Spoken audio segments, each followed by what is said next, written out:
ஆண்டவர் எப்பவும் போல ஆதாமோடும் ஏவாளோடும் சஞ்சரிக்கும்படியாக பகலின் குளிர்ச்சியான வேளையில வருகிறாரு. எப்பவுமே கர்த்தருடைய சத்தத்தை கேட்ட உடனே ஆதாம் ஏவாள் தேவனை தேடி போகிறவர்கள். ஆனால் தாங்கள் பாவம் செய்த உடனே, கீழ்ப்படியாமல் போன உடனே, கர்த்தருடைய வார்த்தைக்கு செவி கொடாதபடிக்கு சர்ப்பத்தின் சத்தத்திற்கு, சர்ப்பத்தினுடைய வார்த்தைக்கு கீழ்ப்படிந்ததினாலே கர்த்தருடைய சத்தம் தோட்டத்தில் கேட்குது.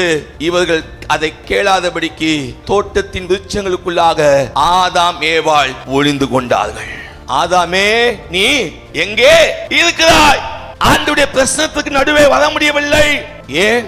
யாருடைய சத்தத்தை கேட்டாங்க? சர்ப்பத்தினுடைய சத்தத்தை கேட்டாச்சு. இந்த உலகத்துல 2 சத்தம் தொனித்து கொண்டிருக்கிறது.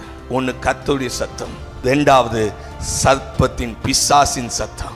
நாம் எந்த சத்தத்துக்கு செவி கொடுத்து கொண்டிருக்கிறோம்? கர்த்தருடைய சத்தத்துக்கு செவி கொடுக்கிறோம் என்றால் உங்க வாழ்க்கை, உங்க குடும்பம் ஒரு குடிசை வீடு தாங்க. ஆனா உங்க வாழ்க்கை ஏதேனை போல இருக்கும். ஆனா அதே கர்த்தருடைய சத்தத்தை கேளாதபடிக்கு சர்ப்பத்தின் சத்தத்தை கேட்பீர்கள் என்றால் உங்க வீடு பெரிய மாளிகையா இருக்கலாம், பெரிய பங்களாவா இருக்கலாம். ஆனா அது ஏதேனா இருக்காது, அது வனாந்தரமா இருக்கும்.